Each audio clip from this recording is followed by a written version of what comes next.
كم شوازار شي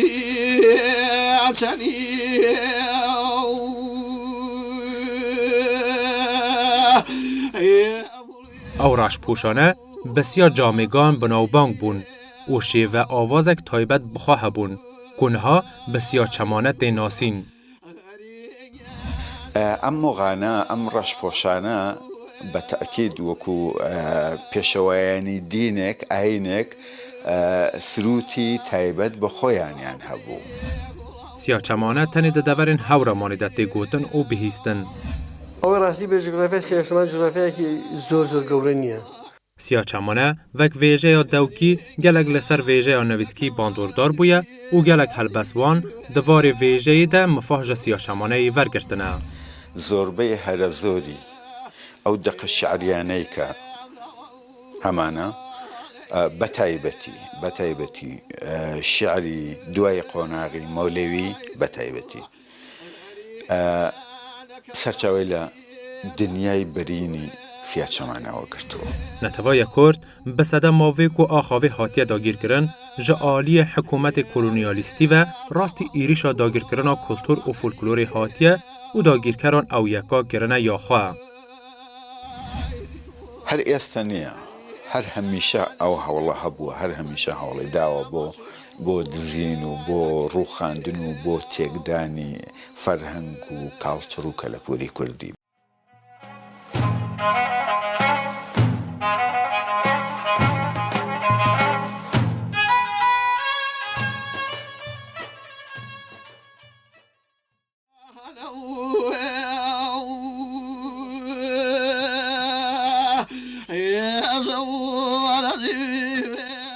سیاچمانه جورک جسترانین کردیه و اوجی چقدن جفولکلورا کردی و دیروک خوایا گونر هیا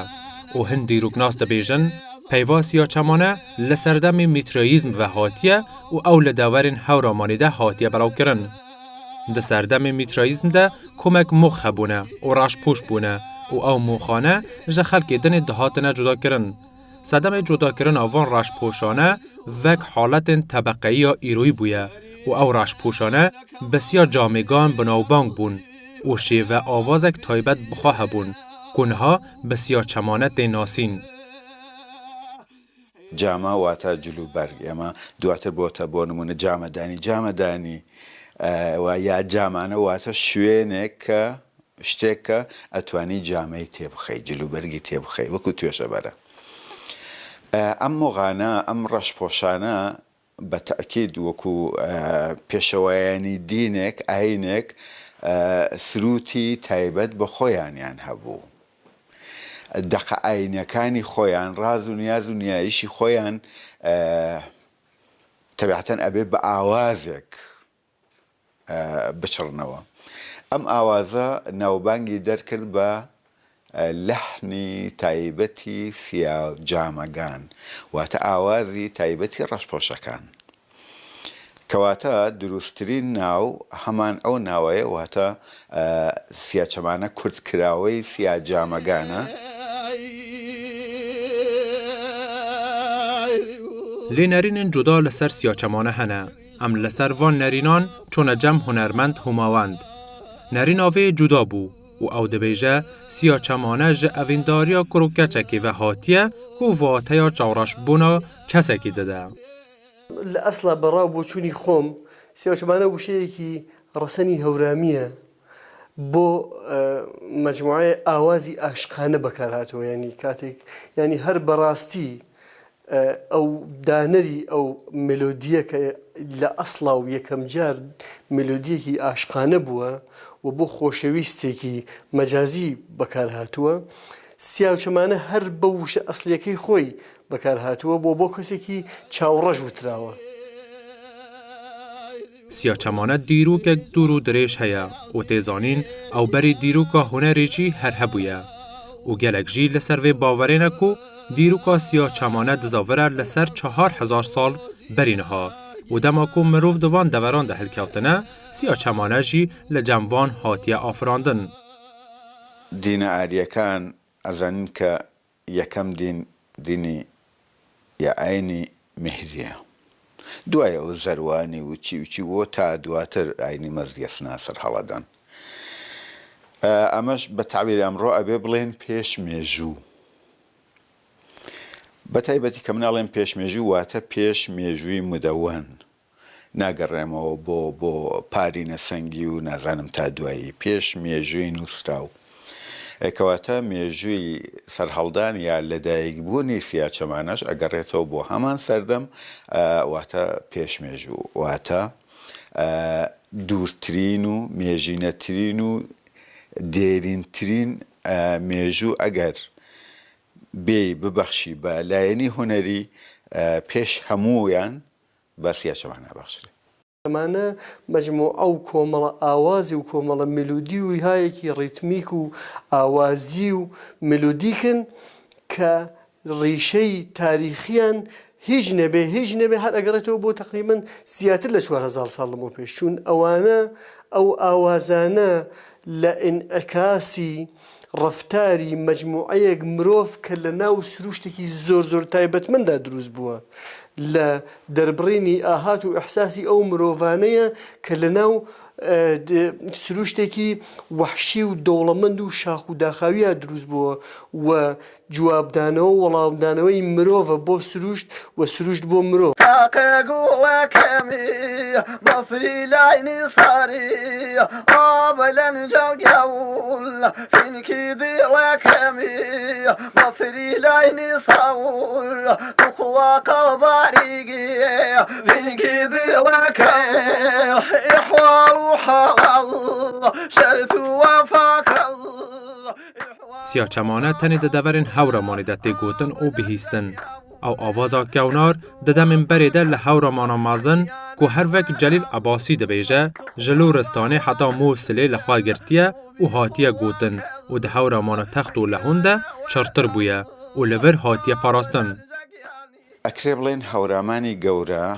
کە ئەڵێم هەورامان یا تەنانەت هەورامانی گەورە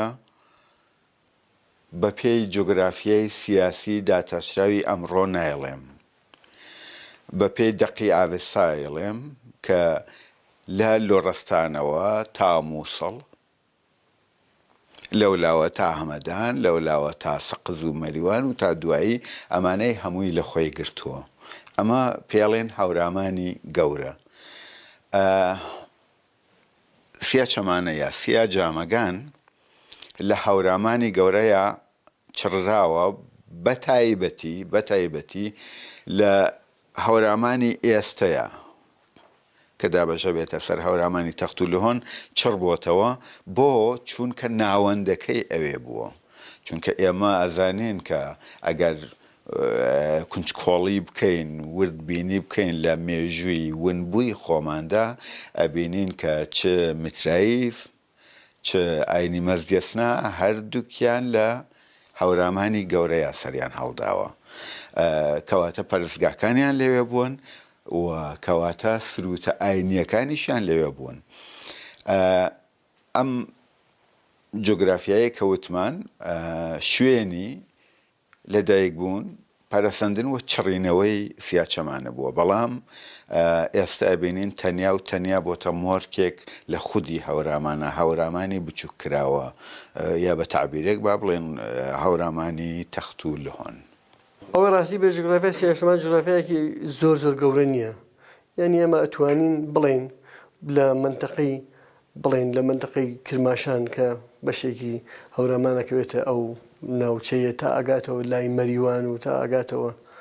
ئەوە مەحدودەی سیاچەمانەیە تا دێتەوە بۆ منتەقەی هەڵەبجەوانە، بەڵام ئەوەی ڕاستی بێ پلی کێشاوەتە دەرەوە سیاچەمانە، ئەڵبەتە زۆر دوور نەکەوتەوە لەبەر بۆ نمونە ئیسە تۆ لە ئەڕۆیتە گەرمیان لە سەدا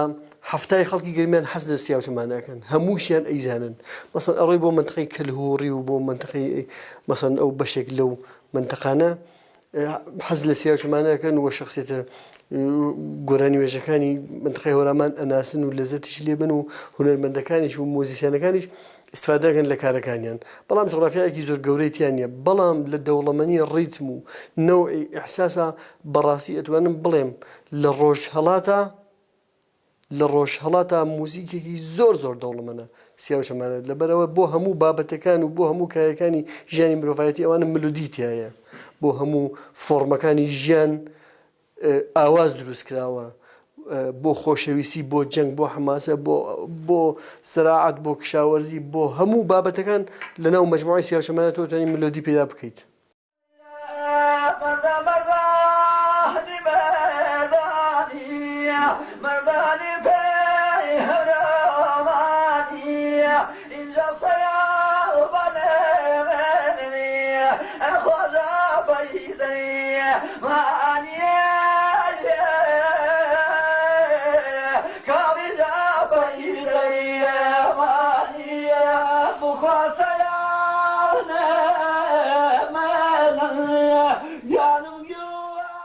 سیاچەمانە jî vek gelek vêjeyên din endewkî yên Kurdistanê nekariye coğrafyaya xwe berfireh bike û bibe bi avazek neteveyî.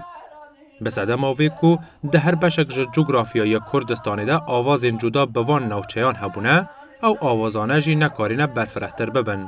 Sedemek giring avê ku nekariye ji coğrafyaya xwe berfireh bibe, ew jî dagîrkerên Kurdistanê bûne û her timî hewla astengî û helandina van avazên navçeyî dane ku nekarîne berfireh bibin û bibin bi mûsîqayekî neteveyî. ئەوەی ڕاستی بێ جغرافیای منتقەی هەورامان جغرافیایەکی سەعب العبور و شاخاویەکە وەکو بە ئیسلاحی بڵێن ڕۆژهەڵاتی ئەڵێن سەعب العبور بەڵام جغرافیایەکی شاخاویە و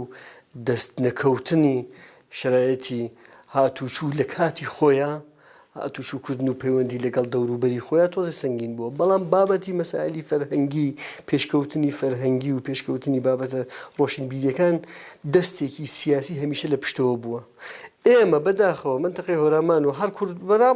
نەک ناڵێ منتقەی هەورامان نامێ بابەتەکە بچووکەمەوە لەسەر هەورامان بەڵام بەداخەوە وڵاتی ئێمە و نیشتیمانی ئێمە هەمیشە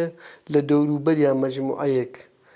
دەسەڵات بوون مەجموعەیە هێز بوون کە نەیان هێشتووە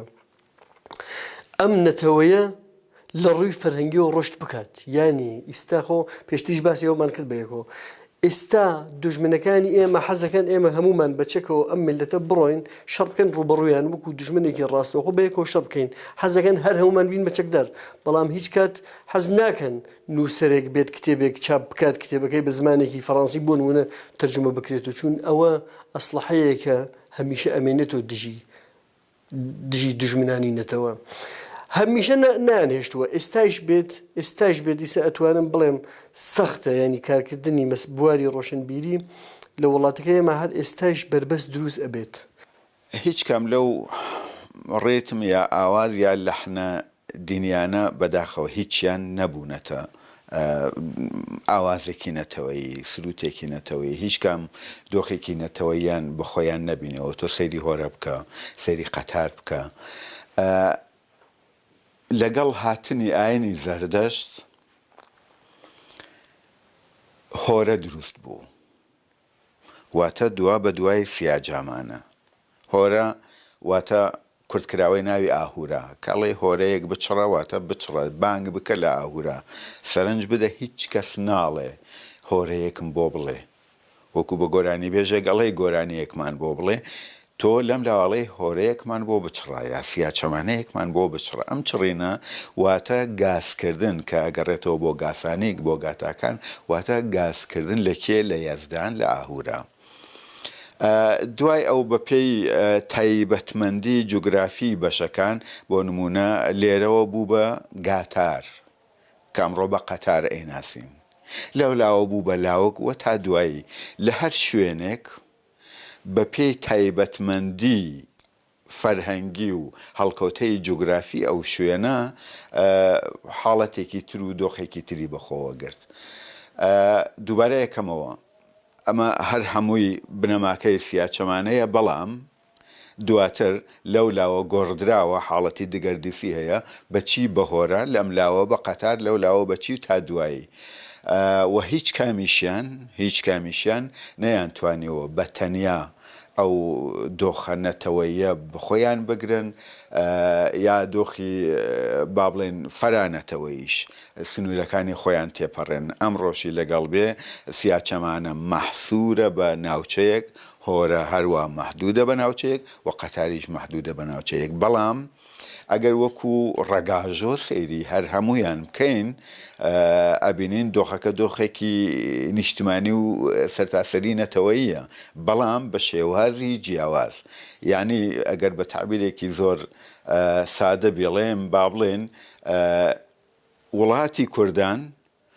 بریتە لە کورد ئەم کووردە هەر هەمووی نە یەک ڕەنگە نە یەک دەنگە نە یەک فەرهەنگیشی هەیە و تەنانەت نە یەک زمانیش لەو لاوە شەبەکەت هەیە لەو لاوە زازاکیت هەیە لەو لاوە نازانم تا دوایی بارحاڵ بەڵام هەر هەمویان خاوەنی نیشتمانێکن بە ناوی نیشتمانی کوردان سیاچەمانە هۆرە قەتار و تا دوایی ئەمانش ئەو دۆخەیان هەیە ئەو حاڵەتەیان هەیە بۆیە ناتوانین چاوەڕێ ئەوە ببین کە سیاچەمانە خۆی بە تەنیا هەر وەکو خۆی بەو قاڵبە دیاری کراوە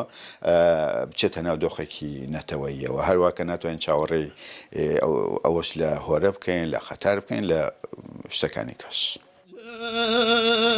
باجر جوانوت خبر زو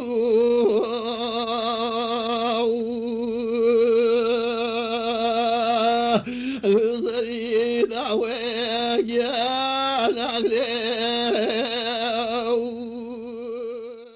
سیاچەمانە چەندین بەشی جودا لەخوا دەگرە و دەناو سیاچەمانەدا زێدەتر عورف، ئەڤینداری، نیشتیمانپەروەری و تەسەووف دەیبیستن. لێکۆلەر و نەویسەر جەلیل عەباسی دەبێژە سیاچەمانە زێدەتر ژە حەشتەی بەزم هەیە و تێدا تێنە چڕین. سیاچەمانە وەکو ناوی وەکو با بڵێن بەزم نزیکەی 80 وردەیەکە من لە کتێبی هەورامان هونەر و لە کتێبی ئاهورامانیشە ئاماژەم پێکردووە تەبەن هەر ناوێک هەڵگری دەستگایەکی مۆسیقاییشە ئەواتە جیاوازەواتە تۆکە دوو گۆرانی پێکەوە دانێ هەر ئاواش دوو سیاچەمانە پێکەوە دانێ ئەمانە وەکو ئاواز لە یەک جیهان ببوورە ناوەڕۆکی سیاچەمانە یا دەقی شعرەکانی سیاچەمانە فرەڕەهەندن ئاماژەیەکمان پێکرد کە ئەو دۆخە عیرفانیە هەیە بە جۆرێک لە جۆرەکان تەسەوفی تێدایە لە بیرمان نەچێت تەسەوف لەگەڵ عیرفان زۆر جیاوازن زۆر دوورن لە یەک و تەسەوف ئەکەوێتە دوا بە دوای یا قۆناغی دووەمی پاش عیرفان پاشان ڕەهەندی کۆمەڵایەتی و ڕەهەندی تەبیعی و بە جۆرێک لە جۆرەکان بڵێم جۆگرافی تێدایە ئێمە ئەگەر ورد بینەوە لە ناوەڕۆکی سیاچەمانە بۆمان دەرەکەوێ کە کورد لە دێرین زەمانەوە تەنیا نەتەوە بووە تەنیا نەژاد بووە کە نەترساوە لە سروشت بۆیە شەبینی تا ئێستەشی لەگەڵ بێ ئێمە شتێک نادۆزینەوە کە بۆ نمونە قوربانی کرابێ بۆ سروشت شت سەربڕابێ بۆ سروشت بۆچی بۆ ئەوە تووڕەییەکانی سروشت دامرکێنینەوە لە تۆفان و لە ڕەشەبا و نازان لە لافاو نەترساوین بەڵکو هاتوین چیمان کردووە دەستەمۆمان کردووە لەگەڵی ژیاوین وە ئەوە ئێمە بووین کە سروشتمان ئاراستە کردووە هەموو ئەمانە لە دەقی شعرەکانی سیاچەمانەدا هەست پێکرێن و ئەبێنرێن سیاچەمانە چەندین جۆری هەیە مەسەڵەن بۆ نمونە چەندین بەشن مەسەڵەن بەزمێکی هەیە پێڵێن بەرزەچڕ بەزمێکی هەیە پێڵێن دەرەیی بەزمهایەک هەیە پێڵێن لەناو مەجموعەی سیاچەمانە مەسەڵەن وردە بەزمیان تایە بۆ نمونە چەپڵەیان تایە بۆ نمونە شێخانەیان تایە ئەوانە ئەو شتانن کە ڕەبت ئەدرێن بە کایەکانی ژیانەوە لە منتەقەی هەورامانە مەسەڵەن بڵێن ئەو کارانەی کە کاری عەرفانیان پێکراوە ئەو کارە دەرویشانیانە ئەو کارانە ئەوانە شێخانەیان پێڵێن کە کاری عەرفانی ئەو شتانە کراوە ئەو لەو ئەدەبیاتێکی تایبەتیشی هەیە بۆ خۆیان مەجموعەیەک ڕیتم و سەپوسیاکی تایبەتیان هەیە بۆ خۆیان ئەوانش کرد لە بواری ئەشک و ئەو شتانە خۆشەویستی و ئەو شتانە کراون هەر ئەو شتانن کە ئێمە پێیان دەڵێن سیا و چەمانە خيطوني ويا مروينيا يا جوالي ونيا يا صوتيا فوق وشاوي فوق ورو فوق وشاوي فوق ورو وي بياك وسيا يا رشوك ورو وي بياك وسيا يا رشوك ورو انتظم گلو جه او پیگه ها سیاچمانه دناو ویژه یا کردی و نمازه دناو ایرفانی ده چنده یه؟ ئەتوانین بڵێن بنەماییترین شوێنی داگیر کردو بۆ چونکە خۆی ئەساسە خۆی بنەمایە ڕنگدانەوەی ناڵێم سیاچەمانە لە عیرفانە ئەڵێم عیرفان لە سیاچەمانەدا شتێکە کە کەسێکی زۆر سادەبینیش و کوردبینیش ئەتوانێت بیبینێت و هەستی پێ بکە ئەگەر ئەچیتە ناواخنی یا ناوەڕۆکی شعری سیاچەمانەوە ئەو پەیامە کە ئەیگری ئەم پەیامە لێوڕێژە لە تەفەکوری یەزدانی لە تەفەکر و بیرکردنەوەی عیرفانی بۆیە ئەبینین ئەگەر بە جۆرێک لە جۆرەکان ئێستا لەوانەیە ئەمە نەگەشتێنرێ بەڵام ئەگەر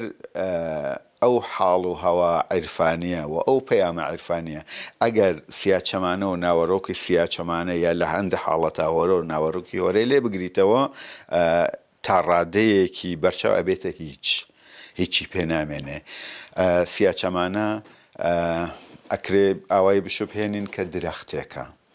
درەختێکی تەناوەری گەورە ڕەگ و ڕێشەی چۆتە ناخی خاکەوە و ئەو چڵ و لقوپۆیەی کە دەریەکە ئەمە بەشێکی عیرفانە بەشێک لە لق و چڵ و پۆپەکە عیرفانە د دیروکا شارستانیەتی ده جبو نیشانه یا پیشکتنا چاندکی پیوانا یکمین پیشکتنا زمانه گلینکو لزمان خودی درکوتنه هر تمی زیده تر به پیش وچونه. گاواکو مرو بچاوکی جواگناسی لجوادگهی میزه بکه و دمی مرو دبینه کو جبو نتوه یکی مرجا یکمین زمانه. زمان دنابرا ده او ایروده، دنابرا نفشن کونو یا نوده پرک به هم پایه. سیاچمانه وک ویژه یا دوکی گلگ لسر ویژه یا نویسکی باندوردار بویه و گلگ هلبسوان دوار ویژه ده مفاهج سیاچمانه ورگرتنه. زۆریش زۆربەی هەرە زۆری ئەو دەقە شعریانەی کە هەمانە بەتایبەتی شعری دوای قۆناغی مەولەوی بەتایبەتی سەرچاوی لە دنیای بەرینی سیاچەمانەوە گرتووە زۆربەی هەرە زۆری ئەو نەسرانەی هەمانە ئەو دەقە نووسراوانەی کە هەمانە سیاچەمانە تێیاندا ڕەنگی داوەتەوە بۆیە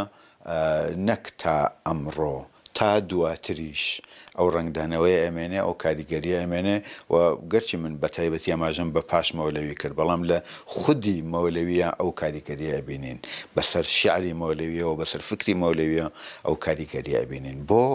چونکە ئەم زەمینەیەکی ئاینیە ئەم تێکەڵاوە لەگەڵ ناخ و نەستی تاکی کۆمەڵگەیە و شتێکیشکە لە قاڵبی ئایندا تێکەڵی ناخ و نەستی کۆمەڵگە بوو بە ئاسانی ناسڕێتەوە. چیرۆکین کو دناو سیاچەمانەی ده تێنە گوتن بەحسا دیروکێک گەونار ئا ئوستورەیی دکن و پاشێ دبن بە ئەفسانە. دناو سیاچەمانەی ده هەم چیرۆکین حەقیقی تێنە گوتن و هەم ژی یەن خەیالی. زۆر شتمان هەیە ئەچێتە خانەی ئەفسانەوە بەڵام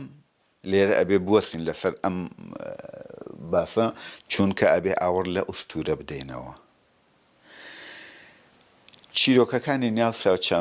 ناو سیاچەمانە باس لە مێژوویەکی دێرینی ئوستورەییەکەن. دووارە یەکەمەوە دواتر تێکەڵە بن بە ئەفسانە بۆ چونکە پەڕووباڵیان لێ ئەڕوێ لێ دروستەکرێ گێڕانەوەکان جیاوازترە بن گەورەترەکرێن بەرجەستەترەکرێن تا حاڵەتی ئەفسانە لە سیاچەمانەیە بۆ نمونە تۆ دەڵێ تا داڵێ من و پاداڵەهۆوە شەرد بۆ بنیش و بە دیاروتەوە ئەم دێڕە شیعرە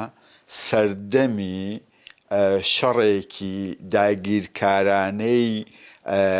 ڕەشت پیشانەدا کە بەسەر گەلەکە تا بەسەر نیشتمانەکەتە هاتووە کە ئەچی بە دوای دۆزینەوەی هۆکارەکان یا لایەنە وردیەکانی ئەم تاکە دیێڕەدا ئەبینی دایکێکەوە منداڵەکەی لە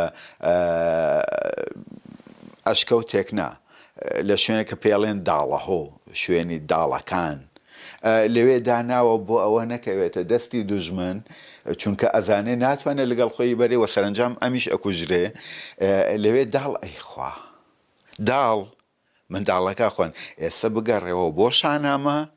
و بۆ لەدایکبوونی زاڵ و بەخێوکردنی زاڵ لەلایەنکیەوە سیمڕغەوە لەلایەن ئەنقاوە شانامە دەقیقەن ئەم شتەی لێرە وەرگرتووە لەم داڵەهۆیەی ئێمە داڵەکە ئەیخوا دایکەکە ناکوژرێ دوایی هەمیشە ئەڕوانێت ئەو شوێنەی کە کوڕەکەی بەجێهێشتووە لێی و ئەڵێت تا یەک داڵ بەو داڵەهۆیەوە بمێنێ من چاوەڕێی تۆم ئەمە ئۆستورەیە بەشێکە لە تاریخی ئەساتیریت بەڵام بە پێی گێڕانەوە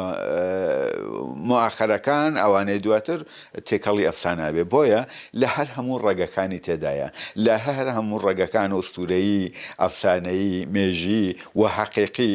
لە سیاچەمانەیە ئەدۆزیتەوە سیاچەمانە بەبێ موسیقین ئاموری تێخوێندن و سیاچەمانە بێژ گەروێ ئاوازێ دەچڕن دەناو چیایاندا vەککە دەنگی وان تێبیهیستن و خواشیەکی تایبەت دەبەخشنە بڤاندەران ئاخۆ ڕۆژێک هەیە ئەو ئاوازە بە ئامورین موسیقایی بێچڕین زەحمەتی لەگەڵ بکەشی ممکنە یانی شتی ناممکن وجودی نییە بەڕای من هەمیشە ئەڵبەتە خەڵکەکان ئەڵێن کەسانی زۆرم بیسوڵی ناوتری ناکرێت و شتانە بەڵام بەخوا لە ئەندێشەی ئینسان شتیوا ڕوو ئەدات ئینسانی خارقڵعادەی وا ئەتوانێت کاری وا بکە هیچ شتێکی ناممکن وجودی نییە ئەگەر ممکن بێ موزیشێنی نازانم وڵی بڵێم ئەگەر ممکن بێ ئورکسترێک ئەتوانێت هەموو ئەحساسەکانی نەو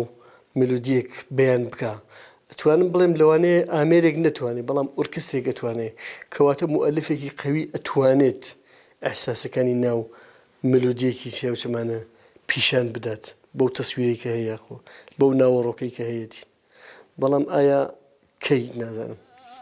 ئەو ئاوازە کەونار و دیروکی کو بەشێک ژناسنامەیە کوردانە گەفا لاوازبوونی لەسەرە چمکی ڤەژینەرین سیاچەمانە و چڕێنەرین vê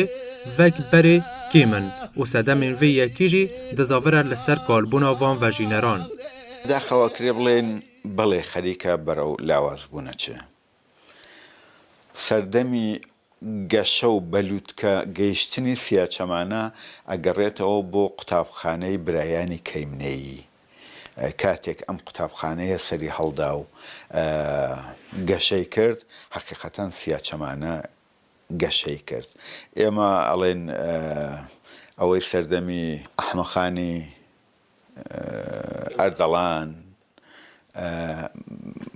یۆسو ئاسکەمان هەبووە کە بە هەڵە ئەڵێن سیاچەمانێ داهێناوە و من ئەڵێم نا موجددی واتە نوێ کەرەوەی سیاچەمانە بووە سیاچەمانەی جارێکی کە بوژاندۆتەوە دوای ئەوە زۆر کەسمان بوون کە جاروبار سیاچەمانەیان چڕیەوە وەکو تاک بەڵام لەگەڵ شکڵگرتنی قوتابخانەی برایانی کەیمنەیی سیاچەمانە گەیشتە لووتکە لەسەر دەستی مامۆستا عوسمان کەیمنەیی حەماسێن کەیمنەیی و جەمیل نەوسودی بە تایبەتی لەسەر دەستی ئەمسیانە ئەش بینین ئەمسیانە زۆر زۆر بەداخەوە وەکو حزوری پراکتیکی لە ناو سیاچەمانەیە نەماون چونکە بە ساڵات چوون چونکە نەخۆشن چونکە کۆتایی بەو زەمانەیان هاتووە ئێستا هەندێک گەنج خەریکن کە هێشتا جگە لە چەند کەسێکیان کەمتر لە پەنجەی دەست هێشتا کەسی کەیان نەیتوانیوە ئەو مافە ببەخشێتەوە بە سیاچەمانە و سیاچەمانە بۆ پاکیە بۆ پاراویەوە بۆ عەزەمەتەوە بپارێزێت بۆ یاڵێم زۆر بەداخەوە دۆخێکی لاوازی هەیە و مەترسیەکیشە بۆ لە ناوچوونی. نەتەڤەیە کورد دیوارê folklorê de yek ji kewnartirîn neteveya rojhelata navîn e. Herçiqas ew neteveye demeşa dîrokê de li varê cografiyayî rastî dagîrkirin û di varê heşîme de rastî qirkirinê hatiye, lê ji gelek adetên xwe para nemaye û nehêlaye bênevûndakirin. Neteveya Kurd bi sedema vê ku axavê hatiye dagîrkirin ji aliyê hikûmetê kolonyalîstî ve rastî êrişa dagîrkirina kultur û folklorê hatiye û dagîrkeran ew yeka kirine ya xwe. هەر ئێستا نییە هەر هەمیشە ئەو هەوڵە هەبووە هەر هەمیشە هەوڵی داوە بۆ دزین و بۆ ڕووخاندن و بۆ تێکدانی فەرهەنگ و کاڵچڕ و کەلەپوری کوردی بەڵام کێشەکە لای من کێشەی هێرش یا هەوڵەکانی کۆلۆنیالیزم نییە با بڵێن لە دەرەوە بۆ ناو کورد بەڵکو کێشەکە لای من خودی کووردە ئەوەندەی دژمنەکانی ئێمە ئەوەندەی داگیرکارانی کوردستان بە درێژایی مێژوو تا ئەمڕۆ هەوڵیاندا و نەگەیشتون بە هەندێ ئامانج کورد خۆی ئەو بۆشاییەی پڕ کردوتەوە ئەو ئامانجەی بۆ هێناونەتە دی بەچی بە لە خۆی بێگانە بوونەوە بە جۆرەك لە جۆرەکان بە تەقلید و بە بێگانە پەرستی بە خۆ بە بچووک زانین تۆ ئێستش بڕۆ هەموو مێژووی داتاشراوی تورک بە نمونە بخوێنەوە هەر هەمووی لە ئەلفەوە تاکویا یەک خاڵی بچووکی نییە هی تورک بێت و ڕەسەن بێت تورک من لە کتێبی دوایین ژێردەسەیە لە پێشێکی هەیە ئاماژە بەواکەم کە تورک نە میللەتە نە نیشتمانی هەیە نە ئەدەبیاتی هەیە نە فەرهەنگ و نە زمان ئەمەی هیچی نییە بەڵام هاتووە مێژوویەکی درۆیینی ورشەدار بریقەداری بۆ خۆی داتاشیوە ئەم مێژووە بە دزیەتی داتاشراوە یەکەم لە کورد اینجا دووەم دەرۆزەکردن لە عەرەب و لە فارس بەڵام چی کورد هەبوو ئەو دزیویەتی بۆ یاڵێم کێشکە زیاتر لای من کورد خۆیەتی یەک نمونێ بچوو بهێنینەوە قۆڕیاتبێژێکی تورک هەڵدەستێ گۆرانیە ڕەسەنەکانی تۆی کورد دەدزێ اینجا ئەیبا بەو سەقەتیە ئەیان تورکێنێ ئەیڵێتەوە من و تۆی گۆرانی بێژی کورد بەبێ ئەو بیل لەوە بکەینەوە پێشی پێ بگرین کە ئەمە لە ئێمەی دزیوە ئەڕۆین و لاسایی ئەوە ئەکەینەوە بە هەمان شکڵ و شێوازی سەقەتی تورکی کەواتە خودی خۆمان زۆرتر لە داگیرکارەکان زۆرتر لە هەر هەموو کۆڵۆنیالیستەکان دەستمان هەبووە لە تێکدان و لە تێکشکاندن و لە داڕوخانی فەرهەنگی خۆماندا ئەمە جێگەی داخە.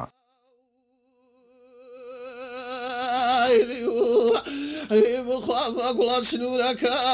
جانك بري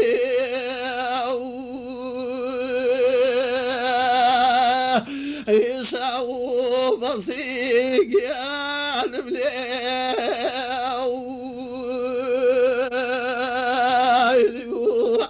يسال ويسال مذيوك ظلاق